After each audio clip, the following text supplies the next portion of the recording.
saw what happened. I was in the car, and he was like, as they say, like the color drained out of his face because he was shocked. He said, how are you in that car? And of course they took it to the hospital. My friend got arrested, DUI. But before he put us in the ambulance, he was a man of God because he looked at me and he told me, he said, young man, you better realize that you're on this earth tonight for a purpose. The only reason you're still alive is that God has a purpose for you. If not, you don't live through things like that. People without purpose, if you didn't have a purpose, then this night would have been your night. So you need to realize that. I said, this old man's out of his mind.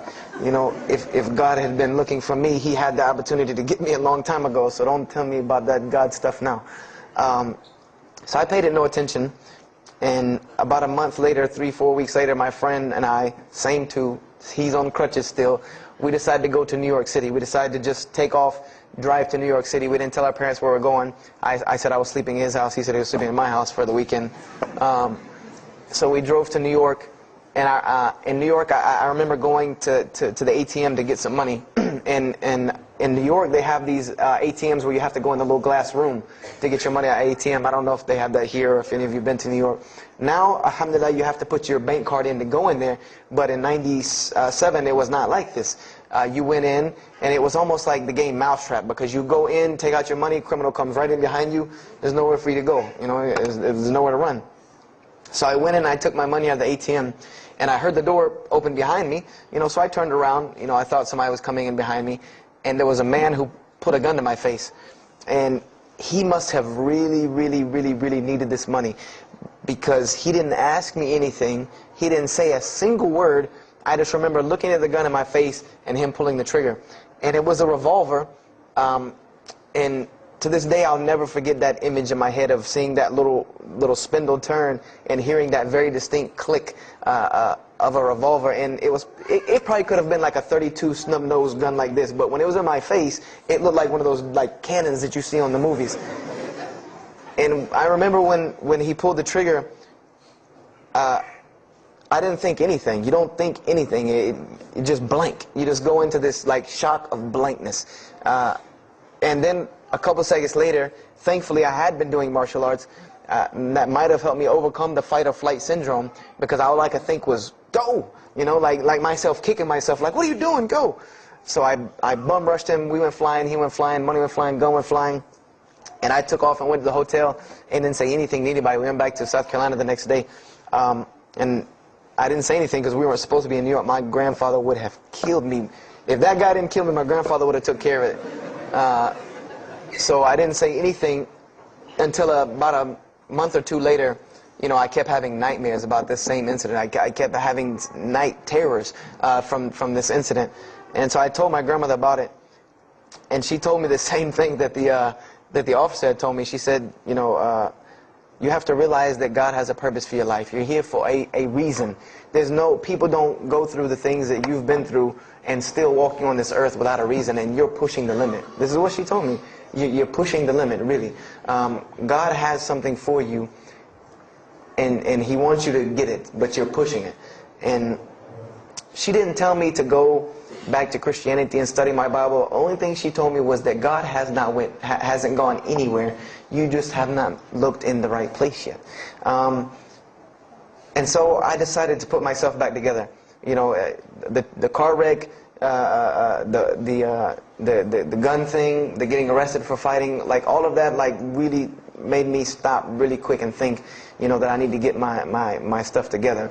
So I became an agnostic, someone who I believed in God with no form of religion.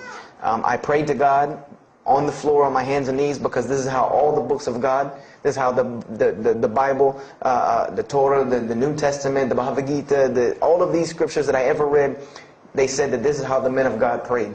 And it was during this time that I did read one book about Islam in the public library, because I had never heard of Islam ever.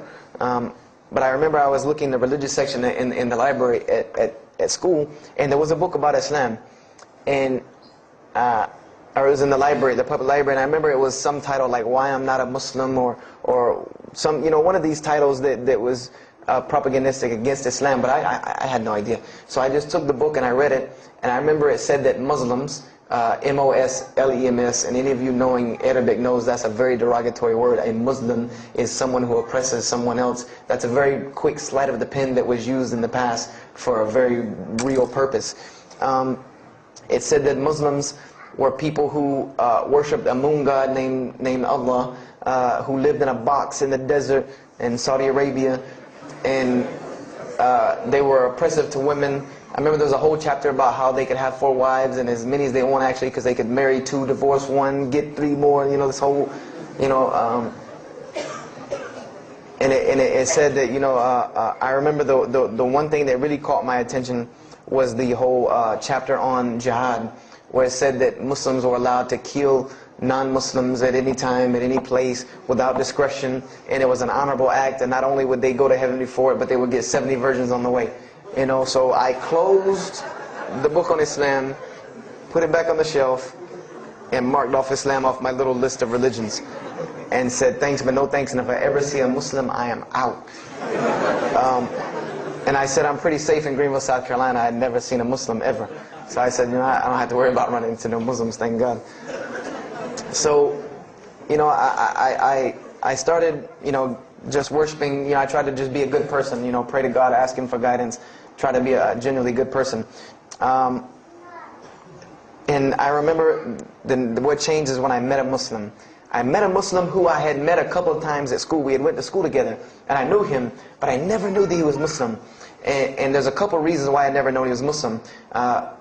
Because he was African American, number one, and the book said that Muslims were Arabs. And number two, I didn't know, you know, I thought Muslims ran around, you know, marrying as many women as they want and killing non-Muslims. I didn't know that they could also be part-time drug dealers. So I didn't know, I never knew that this guy was Muslim. I didn't put 2 and 2 together.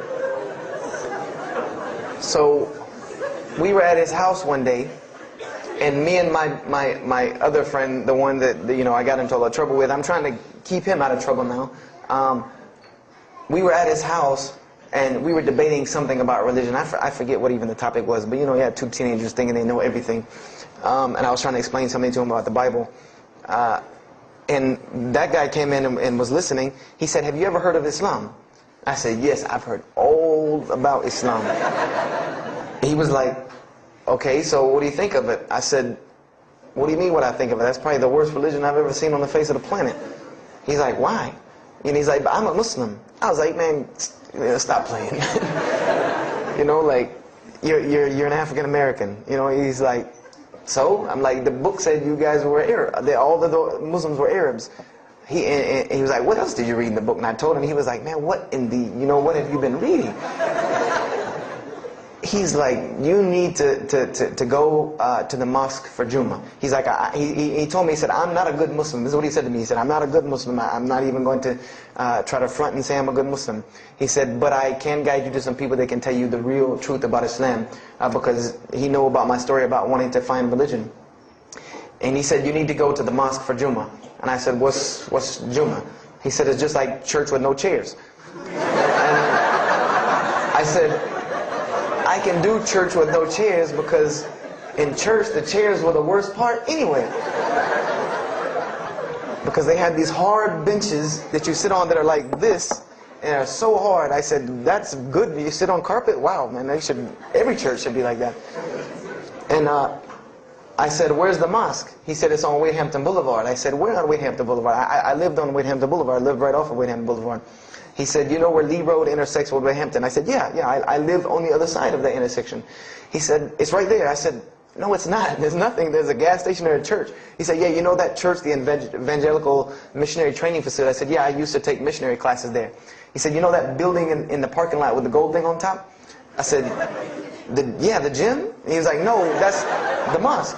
Because I had always thought it was the gym because it was in the same parking lot and it was just rectangular with 2 glass doors in the front, and you could literally walk in between with 2 glass doors in the front, and you could literally walk in between the church and the masjid and touch them like this. Anyone doesn't believe me, go to Greenville, South Carolina, look at the masjid. You can almost touch both of them just like this. He said, "Yeah, it's right there." I said, "I've never You know, at first I was shocked, like I've been living across the street from all these crazy Muslims all my life. You know, I said, I never knew. You know, and he told me to go to Jummah, and I asked him what time. He said he would meet me there at 1 o'clock in the afternoon on Friday. So I said, okay. I went on Friday, and I'm waiting outside for him. You know, I'm not going inside. That's not happening. You know, and I'm seeing all these people going in, and at this time, it was a predominantly Indo-Paki Arab masjid. Anyone who went in was not American, period. And I did not see even one African American going there. And I did see one, and then when he went in, I heard him talking in a dialect that I realized he was probably from Africa. And I said, he's not American. So I'm not going. I'm waiting, and I'm standing outside, sitting on the church steps, and the imam pulls up and parks right in front of me, who I had no idea he was the imam. But he got out, and he asked me, you know, am I waiting for someone, this, that, and the other? And I explained to him. He said, oh, yeah, we know this brother. You don't see him that much, but we know who he is. And, you know, he said, I'm glad you came. You know, he was a very, very nice, gentle young man. And he invited me into the mosque, and I kind of wanted to wait on my friend, you know, but I didn't want, you know, at the same time I didn't want to tell this man I don't want to go in. So I went in, and they put me in the back and gave me a chair anyway. And I said, I came to sit on the floor. And they gave me a chair anyway, you know, and all of these people are piled up in front of me, and there's no Americans here, and I'm starting to wonder, you know, if this is a setup, because it's starting to smell like a setup to me, because in my mind I'm like, you've been set up before, and this seems kind of like this. So, and I'm starting to think in my head, you know, scenarios, you know, a young mind at play. You know, I said, this other guy, my friend, he probably was in the same situation like me, and he probably made a deal with them to get out, as long as he brought other Americans and tricked them into coming to the mosque, so they could do their jihad after Jummah and get their 70 virgins. So I'm sitting here, and there's all these people in front of me, and then there's a curtain with all these people behind me making noise, and I have no idea who's back here. So I'm stuck in the middle of this. I hear that it's some women, but I don't, you know, there's a curtain. I have no idea. So I'm like, there's something very odd about what's going on right here. I'm like, just let me make it. I'm starting to look for the exit. I'm like, you know, calculating how many people are between me and the exit. You know, I know some martial arts, so I said I'm going to hit a couple of them, and I'm out. And then the imam came, and I just now realized that he was the imam because he got up on the minbar, you know, and they started to call the adhan. And, you know, I said, okay, that man seemed nice. He seemed genuinely nice, so I felt a little more comfort. And then he got up after the adhan, and he started his khutbah. Inna alhamdulillah nahmaruhu. And I said, oh my God. I said, I bet you he's talking about me. You know, and he's being forceful. You know, he was getting loud and banging on the minbar, and he's pointing in my direction. You know, I'm like, oh man, I gotta get out of here really quick, you know. I said, well, I'm going to take my chance with the women behind me. I'm going through the curtain.